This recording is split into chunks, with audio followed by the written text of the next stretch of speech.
আজ আমি প্রথমবার সমুদ্র দেখতে যাচ্ছি, তাই মাকে আগে প্রণাম করে নিলাম। আজ হচ্ছে একাদশী, আজকে আমাদের বিসর্জন, কিন্তু আমি থাকতে পারলাম না, কারণ আমাদের এদিকে অলরেডি টিকিট কাটা হয়ে গেছে পুরীর জন্য। তাই এদিকে দেখো আমরা সবাই মিলে সব লাগেজগুলো গুছিয়ে নিয়েছি আর এখানে রওনা দেবো। আর এদিকে দেখতে পাচ্ছ যে গাড়ি চলে এসেছে আর আমাদের এখানে সব রেডি। সবাইকে আবার টাটা দিয়ে এবার বেরিয়ে পড়লাম আমরা গাড়িতে সবাই মিলে।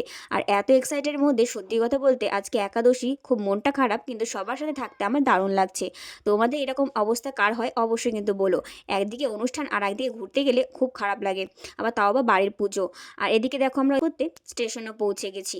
আর এখানে স্টেশনে পৌঁছে আমরা ট্রেনে চেপে তারপরে আমি গাইকে কল করলাম যে ওখানে বিসর্জন হয়েছে কিনা। এদিকে হয়নি, তাই ভাবলাম একটু সেই দুঃখে আমি মুড়ি খেয়ে নিই, তারপরে সিঙ্গারা খেলাম, তারপরে প্যাটিস আর একটা ছোট্ট ক্যাম্পা খেয়ে নিয়েছিলাম। সত্যি কথা বলতে ক্যাম্পটা খুব টেস্টি লাগলো সব খাওয়ার পর।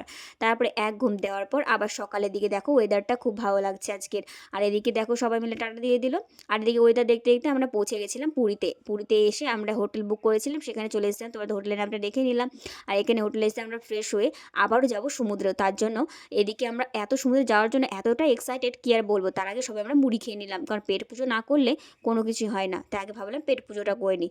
পেট পুজো করার পর তারপর আমরা যাব সমুদ্রে। আর এখানে আমরা সবাই মিলে একদম চা আর এইদিকে মুড়ি দেখতেই তো পাচ্ছ মাখানো হয়েছে, তাও বা গামছাতে, কারণ এখানে তো থালা বাসন নেওয়া হবে না। তার জন্য আমাদের মতো কারা কারা এরকমভাবে মুড়ি মাখা অবশ্যই কিন্তু কমেন্ট করে বলো।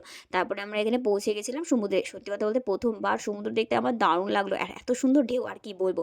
তারপরে ওখান থেকে আমরা স্নান করে ফ্রেশ হয়ে তারপরে এখানে আমরা চলে এসেছিলাম খাওয়ার জন্য। আর এখানে খাওয়া তো তোমরা দেখতে পাচ্ছ কত কিছু আছে। ভাত, ডাল, আলু ভাজা, মাছ তরকারি, পোস্ত দিয়ে আলুর তরকারি, এদিকে মাংস।